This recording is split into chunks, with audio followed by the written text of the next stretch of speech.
warahmatullahi wabarakatuh. Alhamdulillahirabbil alamin wa bihi nasta'inu ala umuri dunya waddin wassalatu wassalamu ala asyrafil anbiya'i wal mursalin wa ala alihi wa sahbihi ajma'in. Amma ba'du.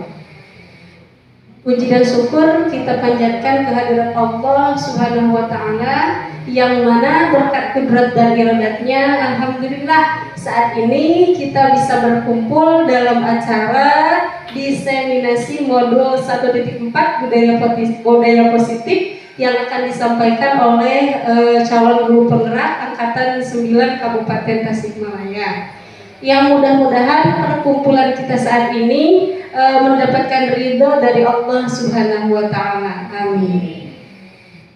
Sholawat dan salam senantiasa tercurah limpahkan kepada baginda kita Ani Habibana wa Nabiyana Kanjeng Nabi Muhammad sallallahu alaihi wasallam. Tak lupa kepada keluarganya, kepada sahabatnya, kepada para umatnya, dan mudah-mudahan kita semua di sini diaku sebagai umatnya. Amin. Alhamdulillah pada acara saat ini ada beberapa acara yang akan dikedepankan. Mungkin yang pertama ada pembukaan, yang kedua pembacaan ayat suci Al-Quran, yang ketiga sambutan, yang keempat yaitu acara inti, yang kelima doa, dan yang keenam tutup. Untuk mengefektifkan waktu, mari kita buka acara ini dengan bacaan Bismillah bersama-sama. Bismillahirrahmanirrahim. Menginjak acara yang kedua, yakni pembacaan ayat suci Al-Quran. Mari kita membaca ayat suci Al-Quran ini dengan bersama-sama. Membaca surat Al-Fatihah bersama-sama. A'udzubillahi minasyaitonirrajim. Bismillahirrahmanirrahim. Alhamdulillahirabbil alamin arrahmanir rahim maliki yaumiddin.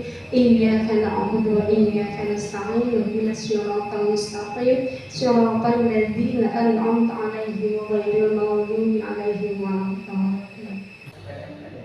Untuk yang ketiga yaitu sambutan yang akan disampaikan oleh Ketua Gugus 2 Kecamatan Pancatengah, Bapak Dudung Wahid SPD MMPD. Kepadanya disilahkan. Bismillahirrahmanirrahim. Assalamualaikum warahmatullahi wabarakatuh. Selamat siang dan salam sejahtera bagi kita semua. Alhamdulillahirabbil alamin wa bihi nasta'inu ala umur dunya waddin.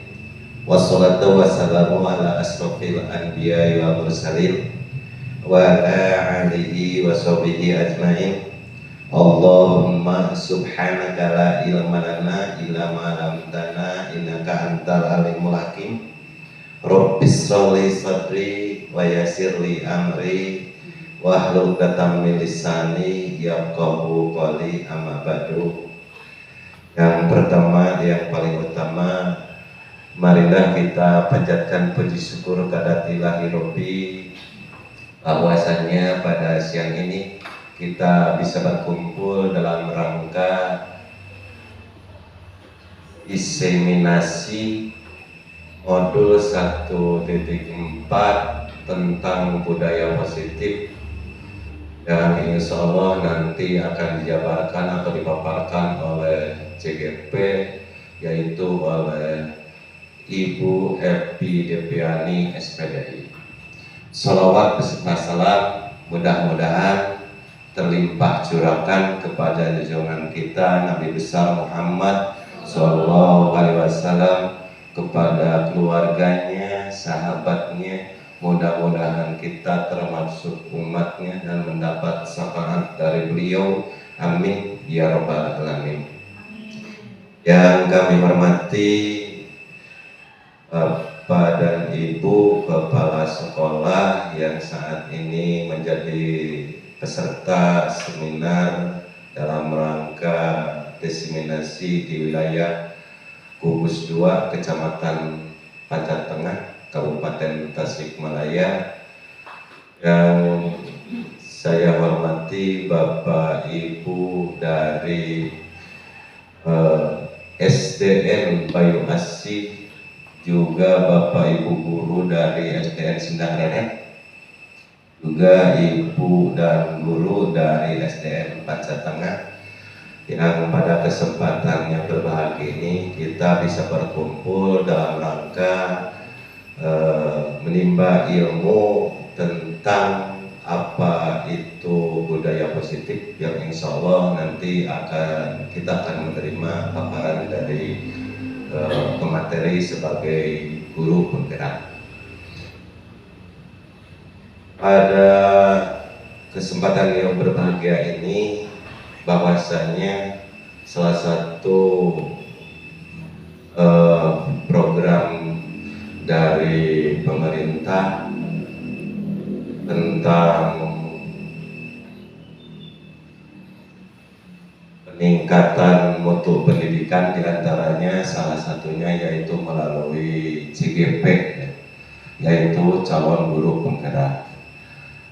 Dari CGP ini kita kenal apa yang disebut dengan pendidikan guru penggerak, ya. Pendidikan guru penggerak itu adalah program pendidikan kepemimpinan bagi guru untuk menjadi pemimpin pembelajaran. Itu dari pengertian secara luasnya tentang pendidikan guru penggerak. Program ini meliputi diantaranya melalui program daring, lokal karya, terus konferensi, juga pendampingan kalau tidak salah selama 6 bulan, ya. 6 bulan bagi guru calon penggerak. Apa sih tujuannya program guru penggerak? Diantaranya bertujuan untuk meningkatkan kompetensi guru dan menjadi guru sebagai pemimpin pembelajaran yang berpusat pada murid. Seperti kita ketahui bahwasannya kita kenal dengan prinsip pendidikan Ki Hajar Dewantoro. Ki Hajar Dewantoro menyatakan diantaranya prinsipnya itu adalah ada yang kita kenal yang disebut dengan semboyan, ya. Ingarso Sungtulodo ing magia mangun karso dan tuturi handayani. Itu dari semboyan Ki Hajar Dewantoro. Prinsip, ya, prinsip fokusnya Ki Hajar Dewantoro itu diantaranya prinsip kemerdekaan, prinsip kebangsaan, prinsip kebudayaan, prinsip kodrat alam, dan prinsip kemanusiaan. Makanya sekarang dasar acuan dari kurikulum Merdeka itu mengacu diantaranya dari prinsip-prinsip pendidikan Ki Hajar Dewantara. Di sini kita pada pertemuan ini nanti akan mendapatkan suatu pembelajaran materi dari guru pendidikan guru penggerak, atau kita kenal dari CGP, yang telah melaksanakan programnya. Diantaranya yaitu diseminasi modul 1.4 tentang budaya positif. Insya Allah setelahnya kita nanti mendapatkan materi dari Ibu Evi Depiani, apa yang kita sebut dengan itu budaya positif, contohnya apa, bagaimana penerapannya, nanti insya Allah oleh Ibu Evi akan dipaparkan terhadap kita semua apa konsep dasar daripada budaya positif dan aplikasi dalam kehidupan kita sebagai guru di sekolahnya masing-masing. Kami yakin diseminasi ini yang kita sebut dengan perimbasan dari CGP yang ada lingkungan di Gugus 2 ini sangat akan bermanfaat sekali bagi kita sebagai guru pendidik di sekolah.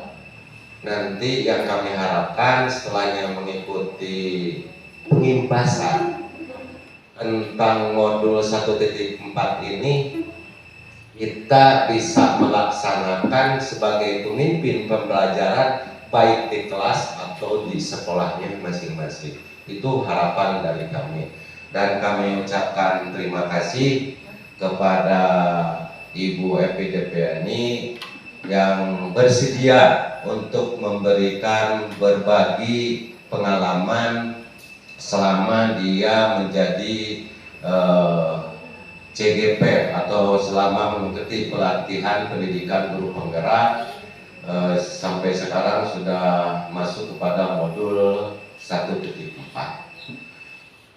Bab ini salah satu tugas beliau dalam rangka langkah-langkah untuk mencapai nanti ketuntasan sebagai guru penggerak. Bahwasannya diantaranya ada beberapa keuntungan dari guru penggerak, nanti kemungkinan akan dijabarkan sedikit oleh beliau ya. Yang paling utama yaitu pengalaman ilmu yang sampai saat ini tujuannya itu kembali kepada prinsip dasar Ki Hajar Dewantara. Jadi kita tidak memaksakan untuk mengajar terhadap anak, tetapi kita harus tahu karakter dan bakat minat anak disesuaikan dengan usia anak. Itu pada intinya pada pendidikan yang sekarang sedang berjalan, yaitu program kurikulum merdeka yang melalui dengan pendidikan pembelajaran oleh guru penggerak. Rupanya Bapak Ibu yang kami hormati, mohon maaf kami sebagai bahasa pengantar khususnya sekali lagi ucapkan terima kasih kepada Bapak Ibu yang sudah bersedia selaku peserta seminar atau peserta pengibasan dari guru penggerak, juga kepada khususnya Ibu Epi Depiani yang sudah bersedia untuk berbagi ilmu dari pengalaman sebagai guru penggerak. Rupanya dari kami sekian yang kami sampaikan. Terima kasih. Wassalamualaikum warahmatullahi wabarakatuh. Waalaikumsalam warahmatullahi wabarakatuh. Terima kasih kepada Bapak yang sudah menyampaikan sambutannya. Selanjutnya kita menuju ke acara inti, yaitu diseminasi modul 1.4 budaya positif yang akan dipaparkan oleh calon guru penggerak angkatan 9 Kabupaten Tasikmalaya, yakni Ibu Epi Depiani SPDI. Supaya kita lebih semangat lagi, kita lebih fokus lagi, lebih semangat lagi, lebih bergairah lagi, coba kita tes dulu fokusnya dengan tepuk fokus, oke? Tepuk fokus. Melihat ya, mendengar, mengingat, fokus. Fokusnya sambil ngedipin mata biar kayak menuju kapiropenan. Tepuk fokus. Melihat, mendengar, mengingat, fokus. Oke, untuk selanjutnya kita sambut yang akan memaparkan materi, yaitu Ibu Epi Depiani SPDI. Kepadanya dipersilahkan. Bismillahirrahmanirrahim. Assalamualaikum warahmatullahi wabarakatuh. Alhamdulillah, puji syukur mari kita panjatkan ke Allah Subhanahu wa taala, di mana pada hari yang cerah ini kita masih diberikan umur yang panjang, juga kesehatan yang sangat luar biasa. Salawat dan salam selamanya dicurah limpahkan kepada junjungan kita, yakni Habibana wa Nabiyana Muhammad Sallallahu Alaihi Wasallam. Yang saya hormati Bapak Ketua Gugus 2 Kecamatan Panca Tengah, Ibu Kepala Sekolah Segugus 2 Kecamatan Panca Tengah, juga yang saya hormati Bapak Ibu guru hebat yang saya hormati juga saya banggakan. Terima kasih atas segala kesediaannya Bapak Ibu guru hebat untuk mengikuti diseminasi modul 1.4 tentang budaya positif.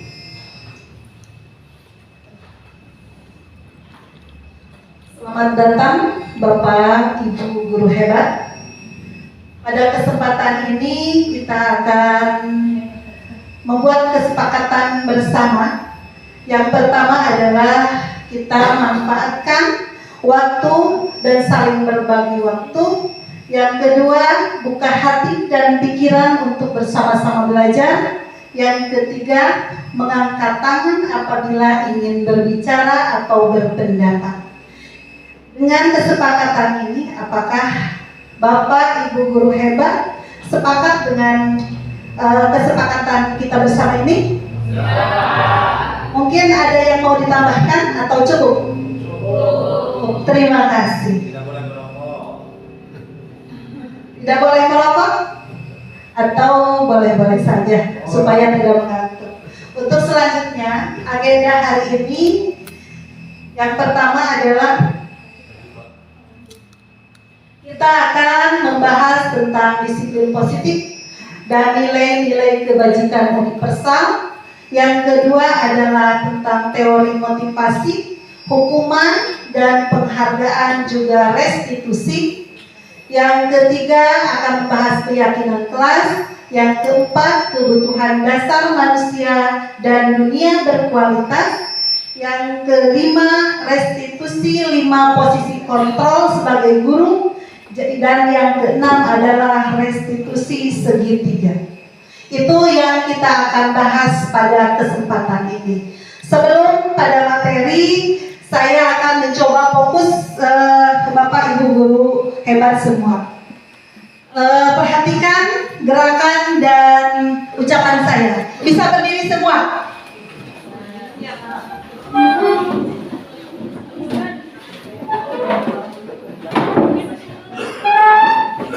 Kita akan latih fokus kita walaupun sudah siang begini, apakah ada yang tersisa atau tidak.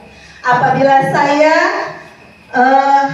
menggerakkan tangan seperti ini, bilangnya apa? E. Kalau saya gerakan ke depan, A. A. Kalau saya menggerakkan tangan seperti ini, berarti bilang titik. Bisa? Dan yang terakhir, apabila saya menggerakkan tangan begini, ya berarti bu. Coba semua, ingat semua? Lihat.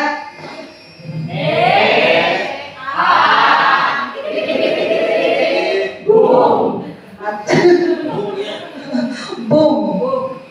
Satu kali lagi. Melihat gerakan tangan saya.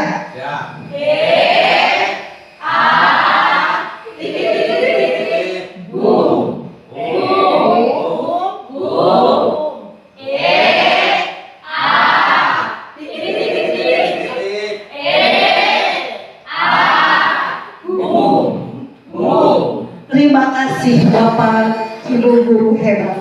Luar biasa. Tepuk tangan untuk kita semua. Lanjut Pak. Kita bahas yang pertama adalah tentang disiplin dan nilai-nilai kebajikan universal. Tetapi untuk sebelumnya mohon maaf apabila Bapak dan Ibu kepala sekolah apabila ada keperluan lain atau mau ikut Bu. Ikut. Terima kasih. Kita belajar bersama.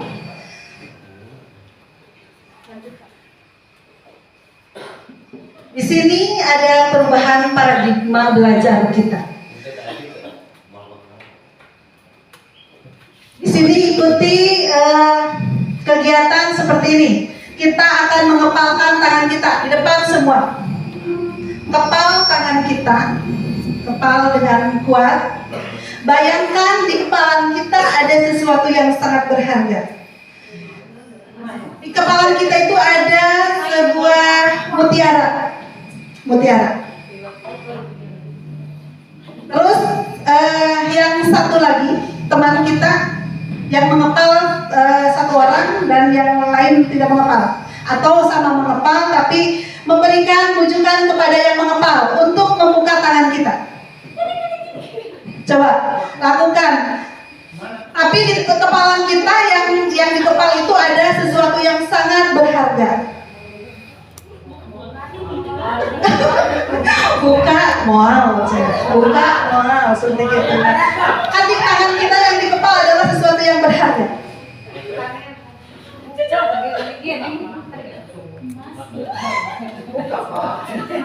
Terima kasih. Mungkin itu adalah paradigma kita tentang sesuatu yang ada pada diri kita. Terus Pak. Dari kegiatan yang tadi kita lakukan, apakah Anda atau Ben membuka kepala tangan? Coba, yang tadi kita lakukan, apakah yang mengepalkan tangan dengan ada sesuatu di kepala kita, ada yang berharga dibuka tidak? Tidak. Yang kedua, apakah Anda atau Ben menutup kepala tangan? Betul tidak menutup? Menutup. Yang ketiga, dalam kegiatan ini sesungguhnya siapa yang memegang kendali atau kontrol terhadap kita? Apakah orang lain atau atau diri kita sendiri? Diri kita sendiri. Betul, Ibu Bapak semua. Ya. Dalam mengarungi kehidupan, kita mempunyai kontrol dalam hidup, tetapi yang paling mengontrol diri kita adalah kita sendiri. Mau mungkin orang lain bisa mengontrol diri kita? Tidak mungkin. Karena yang mempunyai kendali terhadap diri kita adalah kita sendiri. Seperti yang telah kita praktekkan. Karena dalam diri kita, tadi kata Bapak Ketua Gugus yang dinamakan dengan prinsip Ki Hajar Dewantara, bahwa kita itu bertugas untuk menggali kodrat alam dan kodrat zaman dari anak kita, di mana anak kita itu mempunyai satu keistimewaan yang harus kita gali. Kalau di sekolah yang memegang kontrol kira-kira siapa? Siapa Bu? Guru. Betul, guru. Memegang kontrol anak-anak adalah guru. Kata Ki Hajar Dewantara, anak mempunyai kemerdekaan, tetapi kemerdekaan itu harus tetap dikontrol oleh kita sebagai pemimpin pembelajaran.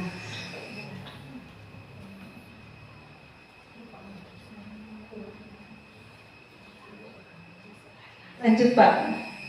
Perubahan paradigma tentang teori kontrol atau ilusi kontrol. Yang pertama adalah dalam pembelajaran yang pertama adalah ilusi guru mengontrol murid. Jadi kita sebagai guru di sekolah harus dapat mengontrol murid. Walaupun tadi kata Ki Hajar Dewantara bahwa murid itu mempunyai kemerdekaan, tapi untuk murid itu kemerdekaan harus ada kontrol. Jadi perubahan paradigma bahwa kan tadi kita kan yang mempunyai kontrol cuma diri kita sendiri, tapi berubah paradigma dalam pendidikan untuk anak dikontrol oleh siapa? Oleh guru. Gitu. Yang kedua adalah ilustrasi bahwa kritik dan membuat orang merasa bersalah dapat menguatkan karakter. Yang ketiga, ilusi bahwa semua penguatan positif efektif dan bermanfaat. Yang keempat adalah ilusi bahwa orang dewasa memiliki hak untuk memaksa. Itu tentang paradigma teori kontrol. Yang selanjutnya adalah perubahan paradigma belajar. Pada dasarnya, menurut Dr. William Glasser tentang teori kontrol, pada dasarnya kita tidak dapat memaksa murid untuk dapat berbuat sesuatu jikalau murid tersebut memilih untuk tidak melakukannya. Walaupun tampaknya guru sedang mengontrol perilaku murid, hal demikian terjadi karena murid sedang mengizinkan dirinya dikontrol. Jadi pada dasarnya dikala kita menjadi sebagai pengontrol itu didasarkan pada keinginan dari diri murid sendiri, keinginan untuk membuka diri untuk dikontrol oleh guru. Saat ini bentuk kontrol guru menjadi kebutuhan dasar yang dipilih oleh murid tersebut. Teori kontrol menyatakan bahwa semua perilaku memiliki tujuan, bahkan terhadap perilaku yang tidak disukai. Jadi semua itu adalah tentang teori kontrol yang digaungkan oleh Dr. William Glasser mengenai kontrol teori. Lanjut. Di sini ada perubahan paradigma stimulus respon teori atau teori pilihan. Bagaimana seorang bisa berubah dari paradigma stimulus respon menjadi pendekatan teori kontrol. Di sini lihat kita tabel stimulus respon dengan teori kontrol.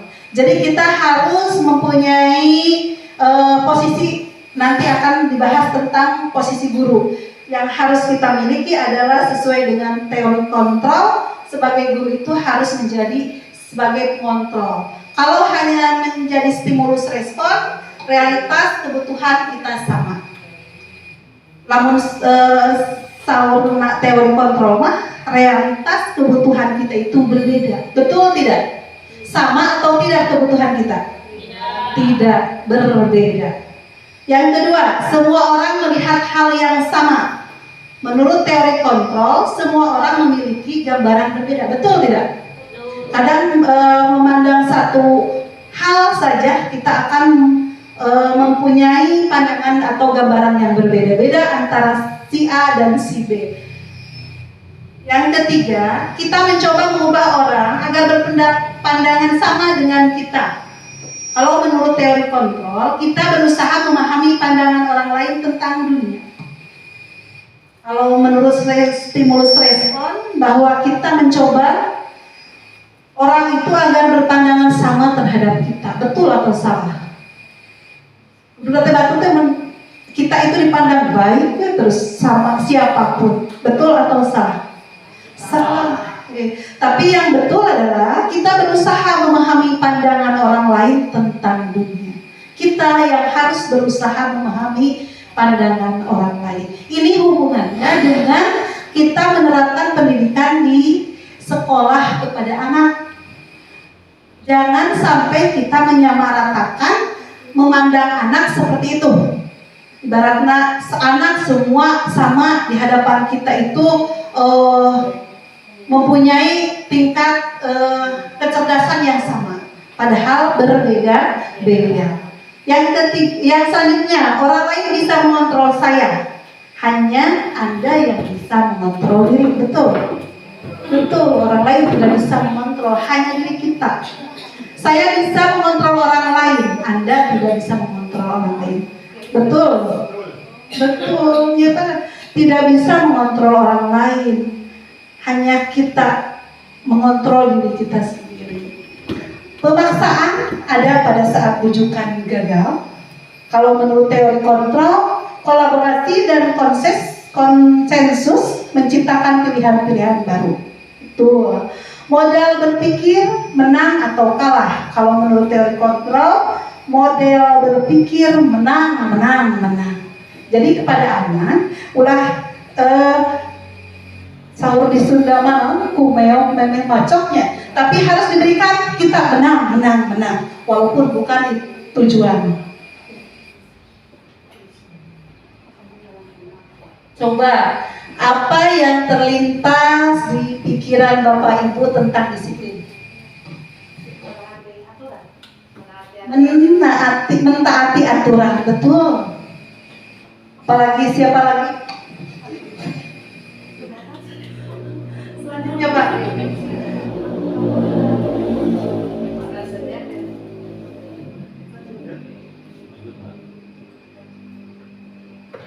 Disiplin positif.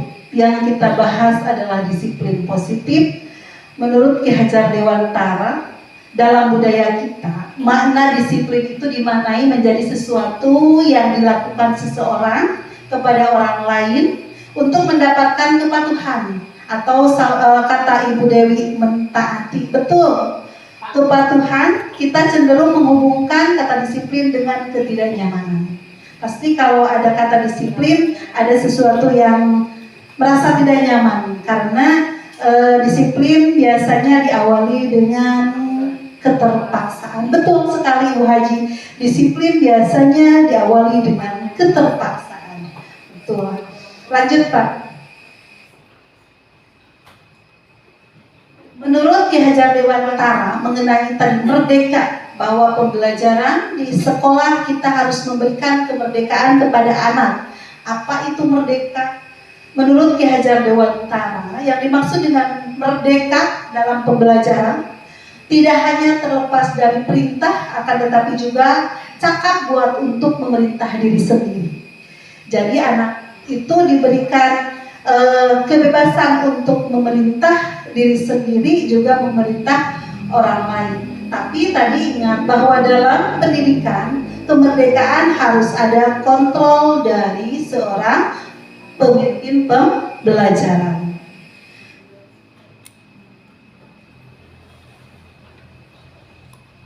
Menurut pemikiran Ki Hajar Dewantara, ini sejalan dengan pandangan Diana Gosen dalam bentuk restructuring school discipline.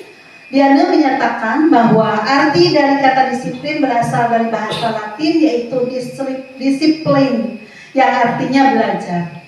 Kata disiplin juga berasal dari kata disiplin atau murid mengikuti, itu sama artinya. Untuk menjadi seorang murid atau pengikut, seseorang harus memahami betul alasan mengapa mereka mengikuti suatu aliran atau ajaran tertentu, sehingga motivasi yang terbentuk adalah motivasi intrinsik dan bukan ekstrinsik. Jadi betul sekali, disiplin itu akan tumbuh apabila motivasi intrinsik atau motivasi dari diri itu sudah tumbuh, maka di kedisiplinan itu akan merasa tidak awal dari keterpaksaan. Jadi di sekolah kita kepada anak-anak harus bisa menumbuhkan motivasi intrinsik. Jadi ulah hayo we kudu disaurang ya, tapi kudu kumaha atas kesadaran anak dalam melaksanakan sesuatu itu supaya anak merasa merdeka. Jadi bukan karena diperintah atau disuruh-suruh. Biasanya kalau kita menyuruh-nyuruh, anak kan suka sambil cemberut gitu ya. Tapi apabila motivasi intrinsiknya sudah terbangun pada diri anak, semua itu tidak akan terjadi. Tapi anak akan refleksnya melakukan apa yang harus mereka lakukan. Ibarat memungut sampah, di depan ada sampah, kalau terbangun motivasi intrinsiknya langsung dibersihkan atau langsung dipungut. Tapi kalau belum terbangun kan biasa harus diperintah oleh guru. Lanjut Pak. Di sini tadi berhubungan dengan tentang disiplin adalah nilai-nilai kebajikan. Yang dimaksud dengan nilai kebajikan adalah sifat-sifat positif manusia yang merupakan tujuan mulia yang ingin dicapai setiap individu. Itu adalah nilai kebajikan.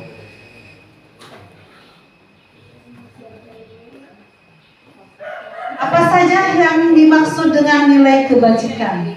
Yang pertama, kita berakal dari profil pelajar Pancasila. Nama apa saja profil pelajar Pancasila itu? Beriman, bertakwa kepada Tuhan Yang Maha Esa, dan berakhlak mulia, berkebinekaan global, gotong royong, mandiri, bernalar kritis, kreatif. Siapa yang mau menyanyikan profil pelajar Pancasila? 1, 2, 3. Profil pelajar Pancasila. Beriman dan bertakwa pada Tuhan Yang Esa, dan berakhlak mulia, berkebinekaan global, gotong royong, mandiri, kreatif, Dan bernalar kritis. Hebat. Itu termasuk kebajikan universal. Jadi kepada anak harus ditanamkan nilai-nilai profil pelajar Pancasila. Next Pak. Nilai-nilai kebajikan universal yang lain selain tadi diambil dari profil pelajar Pancasila, Yang kedua adalah IBO Primary Years Program, yang isinya adalah tentang sikap murid, antara lain toleransi, rasa hormat, integritas, mandiri, menghargai, antusias, empati, keingintahuan, kreativitas, kerjasama, percaya diri, dan komitmen. Itu yang diambil dari program Primary Years Program. Yang ketiga adalah diambil dari 9 pilar karakter. Sebagai guru harus tahu kita apa yang dimaksud dengan 9 pilar karakter. Yang pertama, cinta Tuhan dan segenap ciptaannya. Pernah mendengar yang termasuk 9 pilar karakter. Yang pertama adalah cinta Tuhan dan segenap ciptaannya, kemandirian dan tanggung jawab, kejujuran, amanah, diplomatis, hormat dan santun, dermawan, suka menolong dan bergotong royong, percaya diri, kreatif dan pekerja keras, kepemimpinan dan keadilan, baik dan rendah hati, toleransi dan kedamaian, juga kesatuan. Yang selanjutnya yang diambil dari petunjuk seumur hidup dan keterampilan hidup, yaitu dapat dipercaya, lurus hati, pendengar yang aktif, tidak merendahkan orang lain, memberikan yang terbaik dari diri. Kalau petunjuk hidup, peduli, penawaran, bekerjasama, keberanian, keingintahuan, usaha, kelulusan, dan yang lainnya. Next part. Ada lagi yang diambil dari The Seven Essential Virtues, itu empati, suara hati, kontrol diri, rasa hormat, kebaikan, toleransi, dan keadilan. Ada lagi The Proyek Nilai-nilai Kebajikan. Sebenarnya di situ ada beberapa contoh-contoh nilai kebajikan. Kalau saya simpulkan, ini adalah pembelajaran atau yang diajarkan oleh siapa? Nabi Muhammad SAW. Dari program apapun semua berakar dari uswatun hasanahnya Rasulullah SAW. Next part. Untuk pembelajaran yang kedua yaitu tentang teori motivasi, hukuman dan penghargaan, juga restitusi. Kita akan bahas tentang teori motivasi. Dalam motivasi perilaku manusia, ada yang disebut dengan motivasi eksternal dan juga ada yang dimaksud dengan teori motivasi internal. Ada yang datang dari luar dan ada yang datang dari dalam. Yang datang dari dalam biasanya menjadi orang akan mereka menginginkan dan menghargai diri sendiri dengan nilai-nilai yang mereka percaya. Sedangkan kalau motivasi eksternal biasanya menghindari ketidaknyamanan atau hukuman, juga mendapatkan imbalan atau penghargaan dari orang lain. Jadi kalau internal datang dari diri, keinginan diri, eksternal biasanya karena takut ada hukuman atau karena ingin mendapatkan imbalan. Itu yang dimaksud dengan teori motivasi. Di sekolah kita biasa ada yang disebut dengan hukuman. Bapak Ibu suka tidak memberlakukan hukuman kepada anak? Ya. Dan tidak munafik, kita pasti pernah melakukan yang dinamakan dengan hukuman dengan tujuan untuk mendisiplinkan anak. Betul tidak? Betul. Apa itu hukuman? Hukuman bersifat tidak terencana atau tiba-tiba. Kadang kita melihat anak secara spontan, anak yang melakukan kesalahan pasti diberikan hukuman. Itu yang dinamakan dengan hukuman. Kenapa? Karena nanti ada yang disebut dengan hukuman, juga ada disebut konsekuensi. Kalau hukuman datangnya secara tiba-tiba tanpa ada perencanaan, sementara konsekuensi itu akan lahir daripada kesepakatan kelas. Zaman sekarang di kelas jangan membuat peraturan, tapi kita ganti dengan namanya keyakinan. Karena antara peraturan dengan keyakinan kelas ada perbedaan. Kalau peraturan biasanya akan guru yang akan menentukan, betul tidak? Atau kebijakan dari sekolah, betul tidak? Mau tidak mau anak harus seperti itu, aturan di sekolah atau di kelas. Tapi kalau keyakinan kelas kita bentuk atas musyawarah dengan anak, dengan kesepakatan anak. Kita tanya dulu mau apa di kelas kita, seperti apa kelas kita, kan gitu. Itu namanya adalah keyakinan kelas. Kalau yang melanggar keyakinan kelas itu akan mendapatkan konsekuensi. Ketika kita membuat keyakinan kelas, kita juga buat konsekuensi apabila tidak mengikuti keyakinan kelas. Beda dengan peraturan. Jadi dari mulai sekarang saya kalau setelah mempelajari tentang hukuman dan konsekuensi, saya lebih setuju kita buat keyakinan kelas, jangan peraturan kelas. Biasanya peraturan kelas akan ditentukan oleh pemegang kebijakan di sekolah, kepala sekolah atau guru. Sedangkan keyakinan kelas dan konsekuensinya akan terlahir dari kesepakatan yang kita buat antara guru dan siswa di kelas. Lanjut Pak. Ada yang disebut dengan dihukum oleh penghargaan. Kok penghargaan tapi menjadi hukuman? Seperti apa? Kita akan pelajari bersama. Karena saya pikir ini biasa suka kita lakukan di sekolah. Yakin bahwa penghargaan berlaku sama dengan hukuman, dalam artian meminta atau membujuk seseorang melakukan sesuatu untuk memenuhi suatu tujuan tertentu dari orang yang diminta atau membujuk, dorongan eksternal dan faktor ketergantungan. Anak yang ranking 1 mendapat hadiah, itu sebagai apa? Penghargaan atau hukuman? Kita anggap penghargaan, tapi sebetulnya itu adalah hukuman. Kenapa disebut hukuman? Karena akan banyak anak yang merasa tertekan. Kita melihat anak yang ranking 1 ke depan, kita harus merasakan anak yang ranking 2, ranking 3, ranking 4 rasanya gimana ketika anak yang nomor 1, ranking 1 mendapatkan hadiah. Itu yang dimaksud dengan penghargaan sebagai hukuman atau dihukum oleh penghargaan.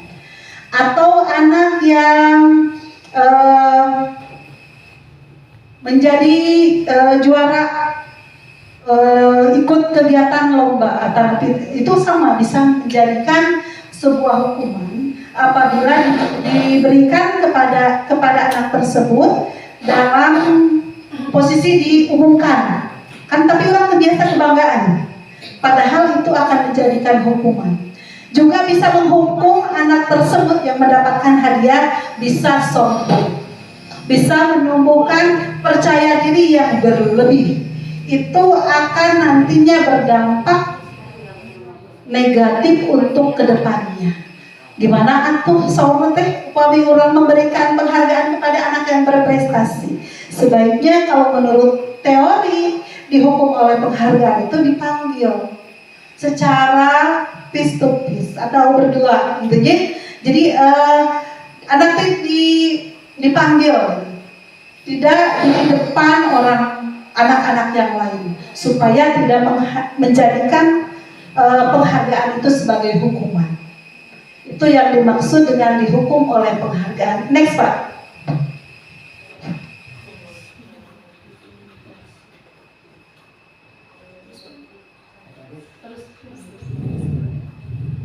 Contoh pengakuan atau apresiasi kebajikan seperti kata kemarin saya diperhatikan. Itu nilai kebajikannya adalah rasa empati atau besar sekali. Situasi pada saat menolong murid di kelas kita. Atau kata-kata sayang menghargai itu adalah kepedulian, terima kasih untuk itu sebagai rasa tanggung jawab. Jadi kita harus memberikan penghargaan dengan kata-kata, tidak usah kalau menurut teori ini adalah kita itu jangan sampai dari penghargaan itu sebagai hukuman bagi anak itu sendiri atau bagi anak yang lain. Bapak, Ibu guru hebat, masih konsentrasi? Next Pak. Tujuan daripada disiplin positif itu adalah menanamkan motivasi yang ketiga. Yang masih ingat motivasi ketiga adalah apa tadi? Motivasi intrinsik.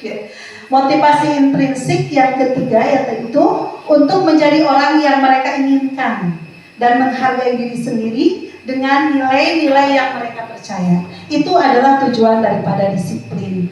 Harus mampu menumbuhkan motivasi intrinsik tadi. Next Pak. Perbedaan antara hukuman dan konsekuensi. Ibaratnya kita membuatkan seperti ini. Catat 100 kali dalam buku. Itu hukuman atau konsekuensi? Hukuman. Lari mengelilingi lapangan basket dua kali. Murid diminta untuk push up. Menggantikan kertas tugas teman yang telah dicoret-coret. Konsekuensi. Membersihkan tumpahan air di meja karena tersenggol pada saat belajar. Murid disuruh untuk mengenakan sepatu seharian, tidak mengenakan sepatu seharian di kelas karena tidak mengenakan sepatu hitam. Disuruh untuk mengenakan tidak mengenakan sepatu seharian maksudnya. Karena tidak mengenakan sepatu hitam, konsekuensi atau hukuman? Hukuman. Lari mengelilingi lapang basket 2 kali karena terlambat 10 menit untuk pelajaran PJOK. Hukuman. Next Pak. Kita lihat tadi Bapak Ibu sudah menjawab. Yang pertama adalah hukuman, betul. Yang kedua, lari mengelilingi lapangan basket, hukuman. Murid harus push up 15 kali adalah hukuman. Mengganti kertas tugas teman, konsekuensi. Membersihkan tumpahan air di meja, konsekuensi. Murid disuruh untuk tidak mengenakan sepatu seharian di kelas, di sekolah, hukuman. Lari mengelilingi lapangan 2 kali karena terlambat 10 menit pelajaran PJOK, konsekuensi. Biasanya tadi mah hukuman, berarti itu sebagai konsekuensi. Karena biasanya kalau masuk pelajaran itu akan dibuat dari kesepakatan, jadi ada konsekuensinya. Next Pak.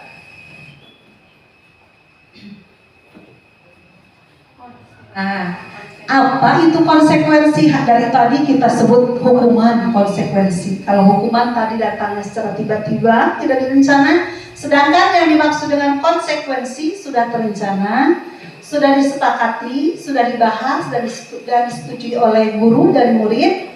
Umumnya bentuk konsekuensi dibuat oleh pihak guru atau sekolah dan murid sudah mengetahui sebelumnya. Konsekuensi yang akan diterima bila ada pelanggaran. Jadi kita dapat membedakan mana apa yang disebut hukuman, mana apa yang disebut dengan konsekuensi. Ini perbedaan antara hukuman dan konsekuensi. Kalau hukuman sesuatu yang menyakitkan, biasanya menyakitkan. Betul ya Bu? Ya. Baik itu secara verbal atau lisan maupun secara fisik. Biasa seperti itu yang dimaksud dengan hukuman. Sementara konsekuensi sesuatu harus terjadi. Anak sudah tahu apa konsekuensi dari perbuatan yang dilanggar.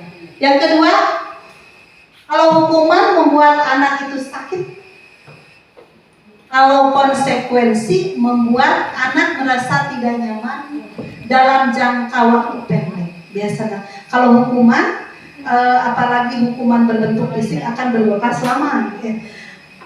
Sementara kalau konsekuensi ada bekas pada anak merasa bersalah seperti itu, tapi waktunya pendek atau sebentar. Nanti juga dia kalau sudah ingat kesepakatan kan, oh itu kan kesepakatan kita bersama seperti itu. Jadi akan kembali pulih. Itu yang disebut dengan konsekuensi. Yang selanjutnya hukuman anak membenci kedisiplinan, membenci gitu ya kepada disiplin itu. Sementara konsekuensi akan menghargai kedisiplinan. Jadi kalau yang diberikan guru itu hukuman, anak akan merasa benci dengan aturan seperti itu.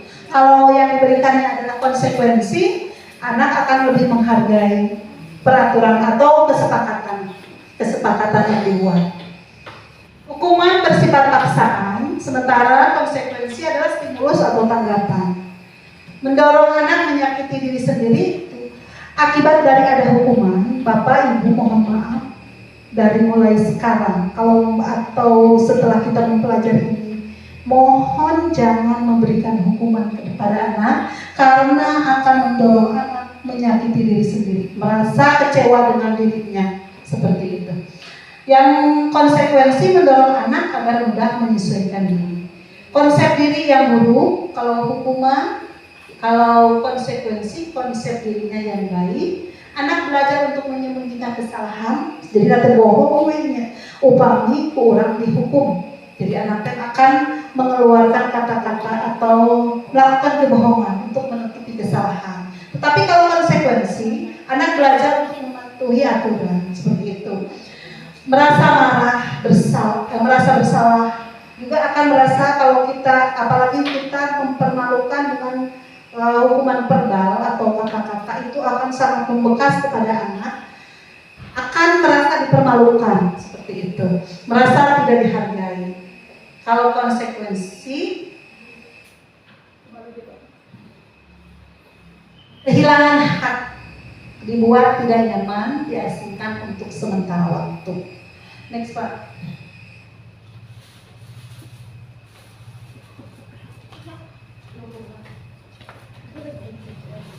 Sekarang apa itu yang dimaksud dengan restitusi? Restitusi adalah proses menciptakan kondisi bagi murid untuk memperbaiki kesalahan mereka sehingga mereka bisa kembali pada kelompok mereka dengan karakter yang lebih kuat. Itu yang disebut dengan restitusi. Jadi proses menciptakan kondisi anak untuk memperbaiki kesalahannya. Jadi sadar kesalahan itu yang dinamakan dengan restitusi. Next Pak. 9 ciri dari restitusi. Yang pertama, bukan untuk menebus kesalahan, namun untuk belajar dari kesalahan. Memperbaiki hubungan, tawaran bukan paksaan. Restitusi menuntut untuk melihat ke dalam diri. Yang selanjutnya, restitusi mencari kebutuhan dasar yang mendasari tindakan.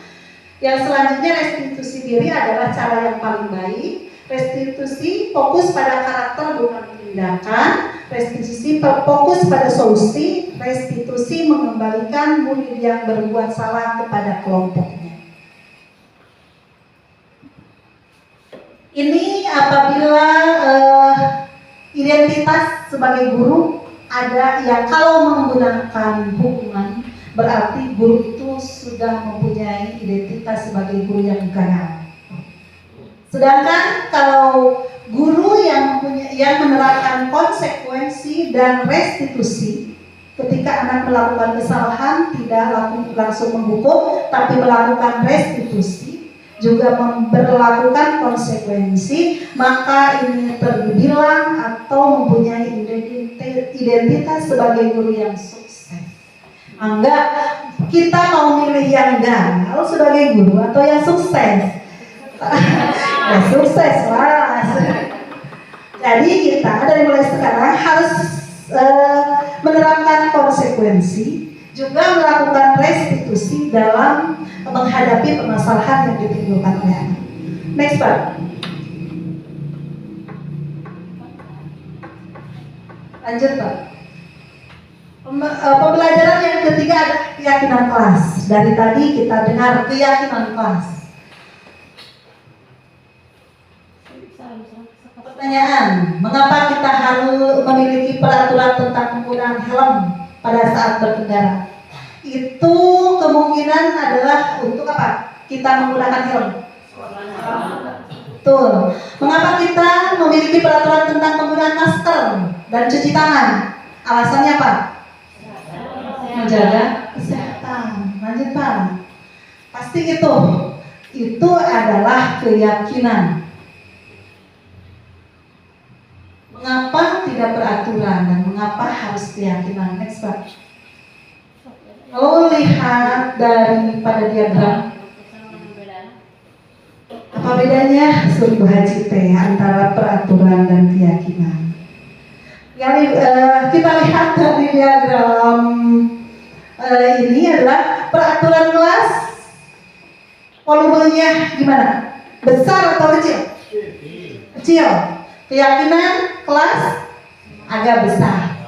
Terus lingkungan kelas besar. Budaya positif besar. Ini menunjukkan pengaruh daripada peraturan kelas akan lebih sedikit untuk pembentukan budaya positif. Tapi dengan keyakinan kelas akan lebih banyak mempengaruhi akan lingkungan positif juga budaya positif yang tercipta di kelas ataupun di sekolah. Jadi kita harus peraturan kelas biasanya dibentuk oleh pemangku kebijakan. Kalau di sekolah ada kepala sekolah, kalau di kelas ada guru. Biasanya top dari guru harus seperti ini. Itu yang dinamakan dengan peraturan kelas. Kalau keyakinan kelas tadi juga sudah dibahas atas dasar kesepakatan antara guru dan murid di kelas. Itu akan berpengaruh kepada lingkungan yang positif, juga akan terbentuk budaya positif. Jadi diawali dengan keyakinan kelas. Next Pak. Perbedaan peraturan kelas dan keyakinan kelas. Kita lihat peraturan selalu kembalikan buku ke tempatnya. Peraturan kelas seperti itu ya. Kata-katanya selalu kembalikan buku ke tempatnya. Kalau menurut keyakinan itu adalah sebagai tanggung jawab. Dilarang mengganggu orang lain. Itu peraturan. Dilarang mengganggu orang lain. Anak akan lebih tertekan atau gimana kalau katanya dilarang? Nah, berarti itu kata-kata yang negatif, dilarang. Tapi kalau keyakinan kelas cukup menghormati orang lain. Akan teringat oleh anak menghormati orang lain. Ya seperti itulah Bu. Dalam kalimat pun itu akan banyak menggunakan kalimat-kalimat negatif kalau dalam peraturan. Tapi kalau keyakinan kelas akan lebih mudah diingat. Hadir di sekolah 15 menit sebelum pembelajaran dimulai. Itu peraturan. Keyakinan kelas hanya bisa berkomitmen. Betul tidak? Komitmen dengan waktu. Anak akan lebih mudah mengingat dengan kata komitmen. Berarti waktu ya, dengan kedisiplinan waktu. Dilarang melakukan kekerasan. Peraturan ya, biasa seperti itu. Dilarang berarti anak teh dilarang seperti itu. Tapi kalau keyakinan kelas cukup keselamatan atau menghormati orang lain. Dilarang menggunakan narkoba. Kalau keyakinan kelas cukup kesehatan berarti dilarang seperti itu. Narkoba dan lainnya yang mengganggu kesehatan. Bergantian atau menunggu giliran. Bersabar cukup. Itu ya dalam keyakinan kelas. Gunakan masker, yaitu kesehatan. Jangan berlari di kelas atau koridor. Keselamatan atau keamanan. Akan mudah teringat peraturan atau keyakinan?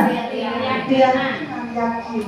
Kalau peraturan terlalu banyak bla-bla anak teh kabur hilangnya. Tapi kalau keyakinan satu tujuan daripada diadakannya peraturan. Cara membuat keyakinan. Mau tanya dulu, di kelas sudah punya keyakinan belum? Belum. Dari mulai sekarang, ayo kita buat keyakinan kelas dengan anak-anak. Dengan cara begini, yang pertama mempersilahkan murid untuk bercurah atau curhat. Berarti kita bisa mulai bertanya. Curhat dong. Anak-anak curhat dong, bisa seperti itu. Ya. Atau kita, anak-anak kelas kita mau seperti apa sih? Kan anak-anak bukan, Bu, abi mah hoyong anu, abi mah hoyong kieu, gitu kan ya. Terus mendengarkan curhatan mereka, sehingga kita tulis curhatan keinginan mereka ditulis oleh kita. Yang kedua, mencatat semua masukan murid di papan tulis atau kertas besar. Ya, kita bisa mencatat dari tadi. Kalau supaya mereka mengingat apa curhatan mereka ditulis di papan tulis atau di kertas. Gitu. Susunlah keyakinan kelas dengan mengganti kalimat negatif. Pasti anak-anak ibu di kelas dilarang berbicara kotor, seperti gitu ya.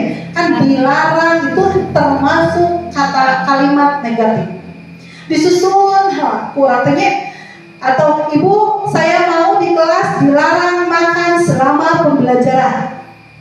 Dilarang, itu tulis curhatan mereka. Nanti setelah tersusun curhatan-curhatan mereka, kita rubah kata-kata yang negatif seperti dilarang makan. Berarti kita bikin berarti harus apa? Disiplin. Ketika belajar dilarang makan, berarti disiplin harus. Dari dilarang makan disiplin. Ibu atau saya ingin ada di kelas jangan buang sampah sembarangan. Jangan buang sampah sembarangan. Bakal dia buat teh sembarangan nawe kan dipijeun di mana gitu nya. Tapi kita bikin kesepakatan atau keyakinan kelas dengan kata apa? Kebersihan kelas. Seperti itu. Setelah disusun dan diganti kalimat negatif, kemudian kita tinjau kembali. Mana yang pas curahan mereka, yang pas untuk dijadikan keyakinan kelas.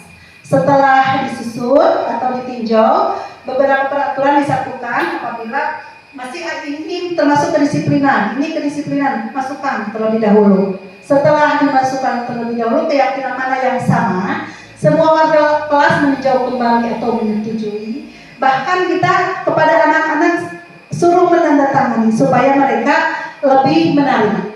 Selanjutnya diletakkan atau ditempatkan di tempat yang mudah terlihat. Apabila sudah terbentuk, maka tempel dengan indah-indah di kelasnya, teking lawong di kelas seperti itu. Supaya menarik gairah belajar anak akan terbentuk apabila ruang kelas menarik. Pembelajaran keempat adalah kebutuhan dasar manusia dan dunia berkualitas. Kebutuhan dasar. Apa saja sih kebutuhan dasar manusia? Yang pertama ada 5 kebutuhan dasar. Yang pertama adalah kebutuhan bertahan hidup atau survival.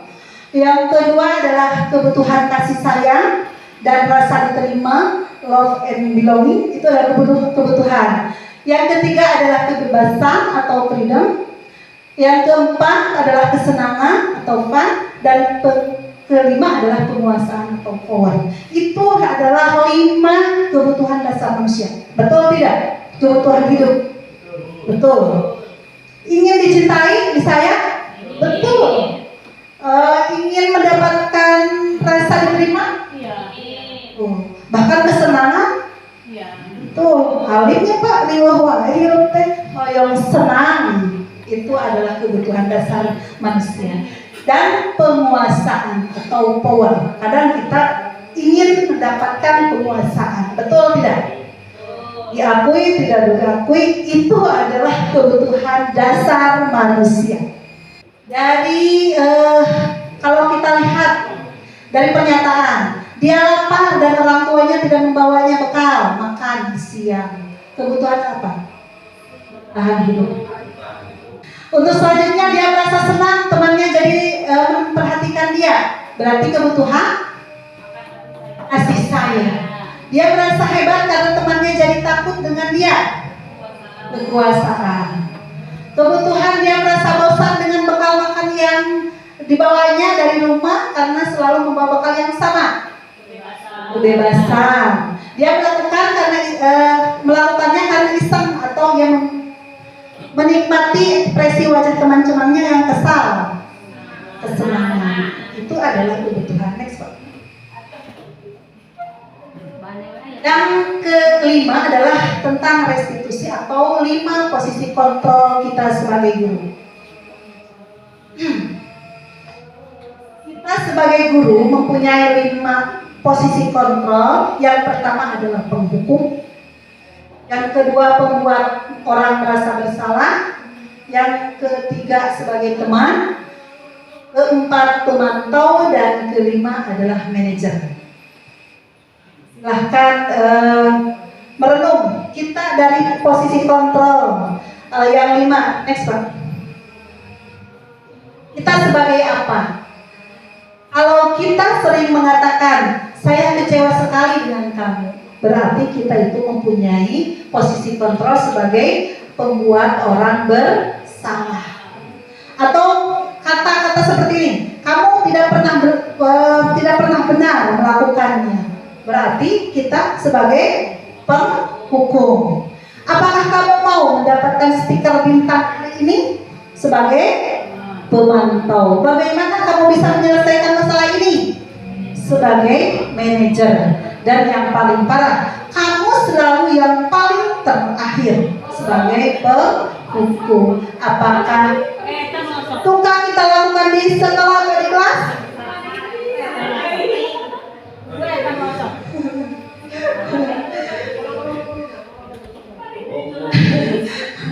Berarti kita introspeksi diri, apakah kita itu sebagai penghukum atau sebagai manajer atau pemantau atau sebagai teman atau sebagai pembuat orang merasa bersalah. 5 posisi kontrol sebagai guru.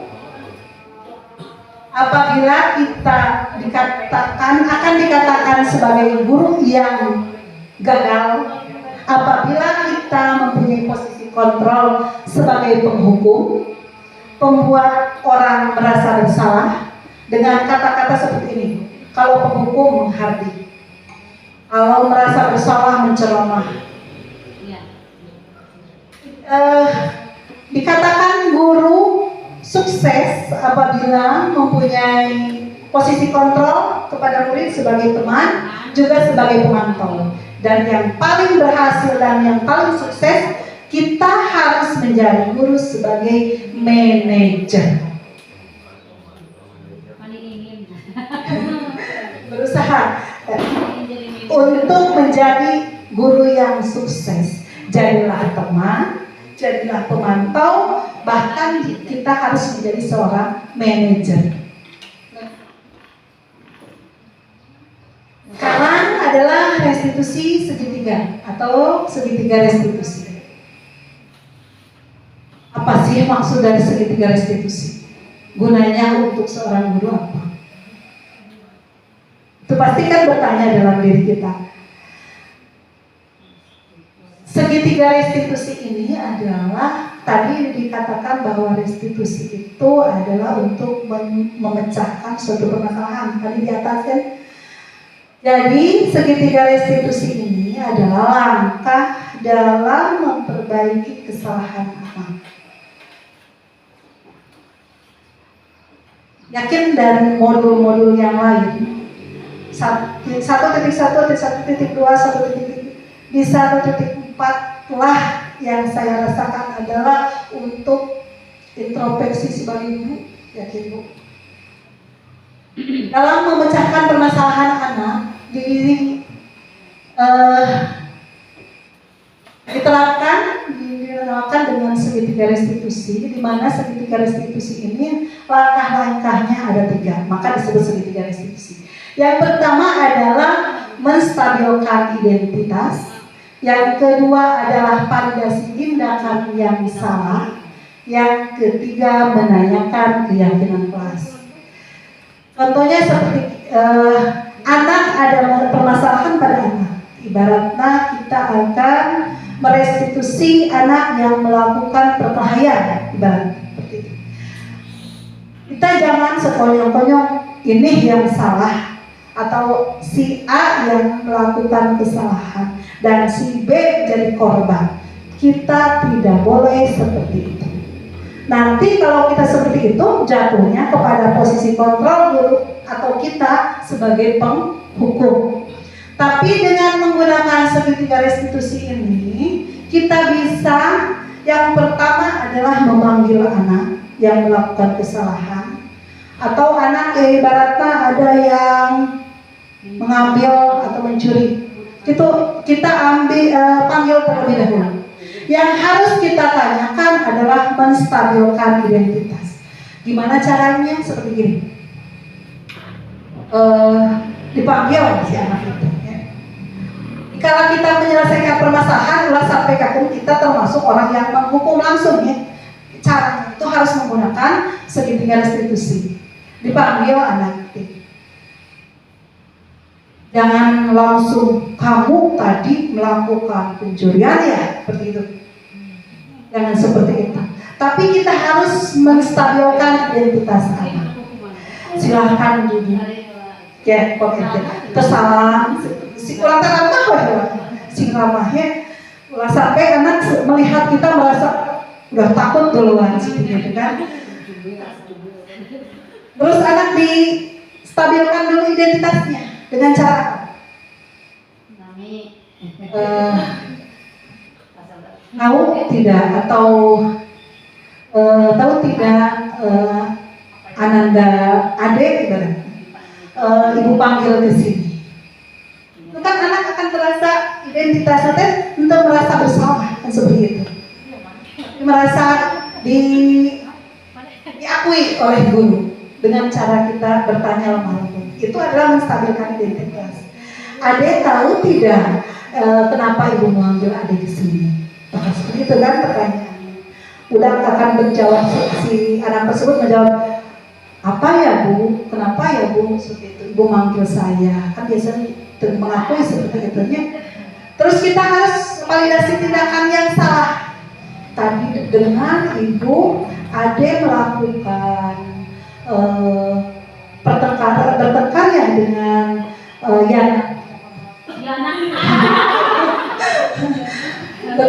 betul tidak ada tadi bertengkar dengan Yana seperti itu adalah validasi tindakan yang salah. Pasti si Ade ini akan menjawab, iya bu, tadi saya bertengkar karena Yana mencubit saya seperti itu. Itu namanya adalah validasi tindakan yang salah. Yang ketiga adalah menanyakan keyakinan. Apabila anak sudah curhat karena tadi Yana mencubit saya sakit seperti itu kan. Kita juga sebagai guru bisa menanyakan keyakinan. Apabila Ade dan Yana bertengkar, mungkin ada tidak keyakinan kelas yang telah Ade tidak tepati atau langgar. Pasti anak akan pernah membuat keyakinan di kelasnya, dilarang bertengkar gitu di kelasnya. Seperti itu. Pasti adik akan menjawab, ya bu, saya melanggar tentang keyakinan untuk saling mencintai atau menyayangi dengan sesama atau teman. Maka itu anak menjawab seperti itu. Itu yang dinamakan dengan segitiga restitusi. Jadi dikala menyelesaikan permasalahan anak itu, anak tidak merasa dihukum atau dihakimi seperti itu.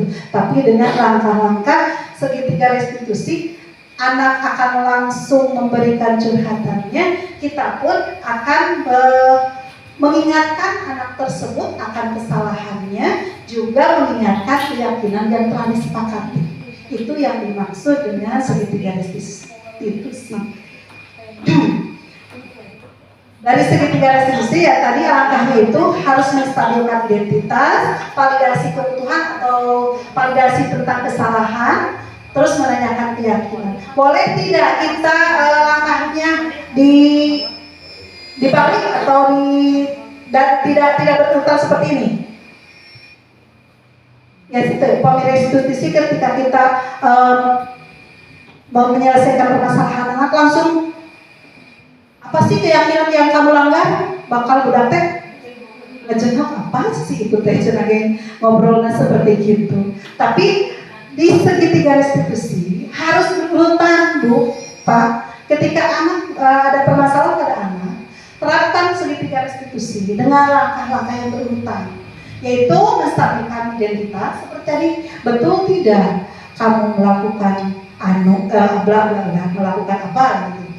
Terus validasi kebutuhan atau validasi tindakan yang salah seperti itu.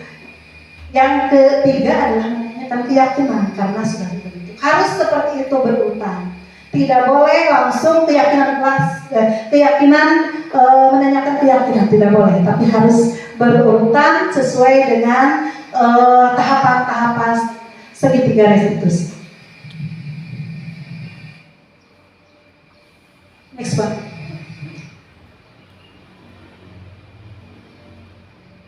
Dari pembelajaran hari ini, untuk pembelajaran hari ini, mohon maaf, masih konsentrasi? Fokus. Melihat, mendengar, mengingat, fokus. Fokus nafas itu. Seloyo. Pembelajaran hari ini yaitu tentang implementasi budaya positif. Yang implementasi budaya positif itu melalui disiplin positif dan nilai-nilai kebajikan. Yang kedua yaitu tentang segitiga restitusi. Yang ketiga adalah tentang kesepakatan atau keyakinan kelas. Ini adalah implementasi dari budaya positif.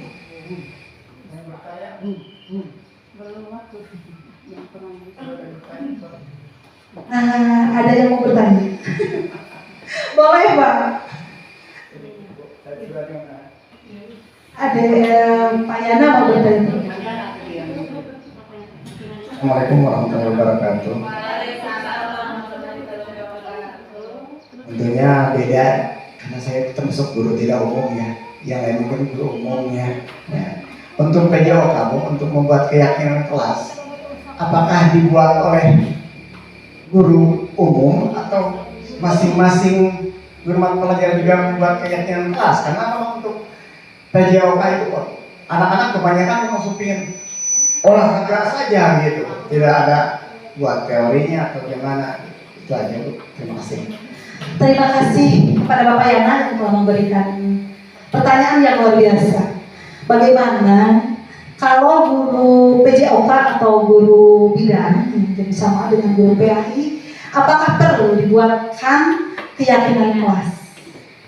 Mungkin untuk guru PJOK atau guru bidang, mungkin saja harus malah setiap kita mau ke kelas, kan itu kelasnya biasanya PJOK di lapangan, buat keyakinan kelas pada anak-anak. Sebelum pembelajaran, mau apa waktu pembelajaran hari ini, walaupun di lapangan sama. Kesepakatan di kelas itu bukan berarti di kelas, tetapi kesepakatan ketika pembelajaran. Apabila ibaratnya gini, di lapangan untuk PJOK, Pak, keyakinan kelas hari ini adalah apabila mau ke belakang atau ke WC boleh tidak Pak? Atau seperti itu, anak mengajukan seperti itu. Kan itu bisa disepakati di kelas atau di lapangan. Di kelas belajar maksudnya Pak, bukan hanya kelas ruangan, tapi kelas belajar. Jadi kata Bapak bisa gini kepada anak-anak, pembelajaran hari ini dengan keyakinan kelas, anak-anak terus masih keyakinan kelas. Di antaranya ibaratnya apabila ada yang mau ke belakang, boleh dengan izin terlebih dahulu. Kan itu adalah kesepakatan kelas. Yang dimaksud ini Bu, kalau guru bidang kan meneruskan dari keyakinan kelas yang dibuat antara guru kelas dengan gitu, seperti berbicara terus, ngobrol terus kan gitu. Menentukan gitu. Apakah dibikin guru umum dulu, karena kebanyakan kalau sudah dibuatkan oleh guru umum seperti jangan ngobrol di kelas, jangan makan di kelas, itu sudah terkapar biasanya. Kalau Bapak merasa dengan anak-anak menyetujui atau sama mempunyai keyakinan kelas dengan guru kelas yang telah disepakati di kelas, boleh-boleh saja. Ikuti saja apa yang telah ada di kelas tersebut.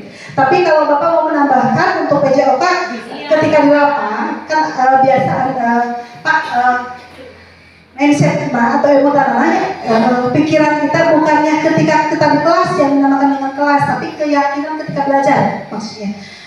Apabila Bapak belajar di lapang, berarti bukan keyakinan lapang, sama keyakinan kelas, itu keyakinan kelas PJOK maksudnya. Tapi dikala keyakinan yang telah ada di kelas tersebut, terus Bapak masuk, rasa Bapak dan anak-anak masih menyetujui keyakinan kelas yang ada, relevan dengan kemauan anak-anak ketika kelas Bapak masuk, itu bisa berlaku. Mangga, silahkan. Seperti itu. Jadi keyakinan kelas itu bisa ditambah atau bisa dikurang. Kalau sudah tidak relevan, boleh dikurangi, boleh. Atau yang belum ada, belum terbentuk keyakinan harus perlu ditambah, tambah. Jadi tidak paten kalau keyakinan kelas. Ya perbedaannya seperti itu. Kalau peraturan biasa tetap dibuat di awal semester. Tapi keyakinan kelas, ketika kita mau belajar pun bisa dibentuk pas waktu mau belajar. Ibarat tadi saya ada keyakinan belajar kita, memusatkan pikiran di ruang atau ketika belajar sekarang. Itu kan spontan. Tidak tertulis ya. Bisa tertulis untuk mengingatkan anak, bisa secara spontan atau pada kebutuhan waktu itu. Seperti itu. Terima kasih. Mungkin Bapak Ibu ada yang mau bertanya lagi atau cukup?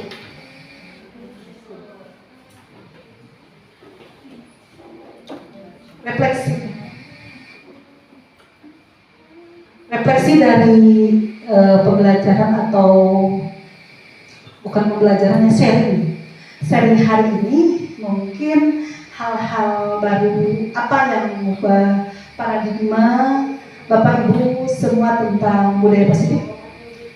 Ada yang mau memberikan refleksi tentang pembelajaran hari ini? Kita sharing hari ini kita dari siapa? Neng Resti. Assalamualaikum warahmatullahi wabarakatuh. Yang saya rasakan dari sharing kita hari ini, kalau menurut saat ini, saya merasa besok itu akan seperti itu. Tapi kayak gini banget. Itu lumayan kita rasa tapi, yang bisa gitu supaya mungkin nggak salah-salah ningali murah kali ayeuna karena sok rada benten kita tino kamari asa salah kungkir. Tapi palintan mudah-mudahan dengan menerapkan yang kita pelajari hari ini itu sedikit-sedikit itu bisa bisa membuahkan hasil lah. Itu pun jadi saya merasa sangat semangat. Terima kasih. Refleksi yang luar biasa dari Ibu Resti. Keinginan untuk merubah paradigma pembelajaran kita di kelas. Itu kan. Mudah-mudahan kita bisa memperbaiki pembelajaran-pembelajaran yang biasa dilakukan oleh kita di kelas ke yang lebih baik dan sesuai dengan peraturan-peraturan yang berlaku sehingga kita dalam pembelajaran atau sebagai pemimpin pembelajaran menjadi pemimpin yang sukses dan berhasil. Terima kasih.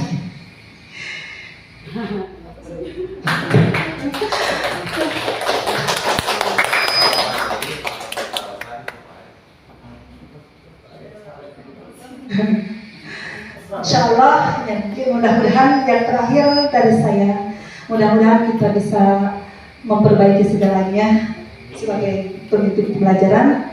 Terutama saya mohon doa dari Bapak Ibu hebat semua, mudah-mudahan bisa melaksanakan tugas-tugas dari CGP, juga bisa merealisasikan dalam melaksanakan tugas saya sebagai pemimpin pembelajar di sekolah. Mohon maaf apabila ada kesalahan. Terima kasih atas segala perhatian Bapak Ibu. Mungkin yang terakhir adalah satu kali lagi saya ucapkan terima kasih atas segala bantuannya. Assalamualaikum warahmatullahi wabarakatuh.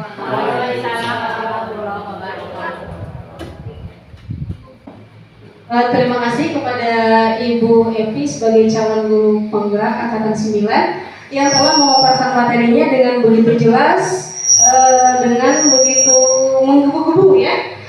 Mudah-mudahan ilmunya bisa bermanfaat untuk dirinya khususnya dan untuk kita semua yang mendengarkan. Dan mudah-mudahan kita semua bisa mengaplikasikannya dalam kegiatan pembelajaran kita sehari-hari dan kita mendapatkan identitas sebagai guru yang sukses. Amin. Rupanya acara dari awal sampai akhir telah selesai kita laksanakan.